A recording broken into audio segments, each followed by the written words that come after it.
కోర్టుల మీద కోర్టుకు పోయి న్యాయస్థానాల మీద రిట్ పిటిషన్లు వేసి పదవిని కాపాడుకునే ఈ మాజీ మేయర్ సురేష్ బాబుకు బుద్ధి రావడంలే.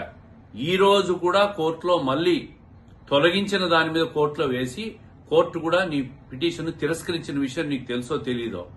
ఒక మహిళ, ఒక మైనారిటీ మహిళ డిప్యూటీ మేయర్ గా ప్రభుత్వం నుంచి ఆర్డర్స్ వస్తే దాన్ని కూడా అడ్డుకొని వాళ్ళ మీద కూడా ప్రెషర్ చేసి ఛార్జీ తీసుకోకుండా పదవి కోసం పాకులాడుతున్నది నువ్వు సురేష్ బాబు. ఈరోజు మళ్ళీ ఎమ్మెల్యే మీద మా మీద నువ్వు మాట్లాడుతున్నావు కుర్చీ కోసమని. ఈరోజు కడప ఈ 15 నెలల్లో ఒక స్వచ్ఛ కడప, క్లీన్ కడపగా తయారైతా ఉంది.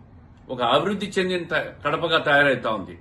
ఒక దౌర్జన్యాలు, అక్రమాలు, దోపిడీలు లేని కడపగా తయారైతా ఉంది. మీ హయాంలో గత 5 సంవత్సరాల మీ పరిపాలనలో వ్యాపారస్తులను బెదిరించి ప్రతి చోట భూ పంచాయతీలు చేసి, పోలీస్ స్టేషన్లలో భూ పంచాయతీలు చేసి నువ్వు నీ మాజీ ఎమ్మెల్యే ఇద్దరు లక్షలు కోట్లు కూడబెట్టుకున్నారు. ఈరోజు బుగ్గొంక క్లీన్ చేస్తే దాన్ని కూడా ఓర్చుకోలేక దాంట్లో కూడా అవినీతి అంటాను. పోయి కంప్లైంట్లు చేసుకుని విచారణ చేయించుకో. ఉపాధి హామీ నిధులు పెడతారా దాంట్లో? మీకేమన్నా కామన్ సెన్స్ ఉందా? 9 సంవత్సరాలు మేయర్గా పనిచేసిన వ్యక్తి ఉపాధి హామీల నిధులతో బుగ్గొంక క్లీన్ చేశారని మాట్లాడతాడు. ఏ నిధులు వచ్చినా ఏమొచ్చినా ఆర్టీఐ ఉంది, ఆర్టీఐ వ్యవస్థ ఉంది. దాంట్లో తీసుకొని నీకు తప్పనిపిస్తే కంప్లైంట్ చేసుకో.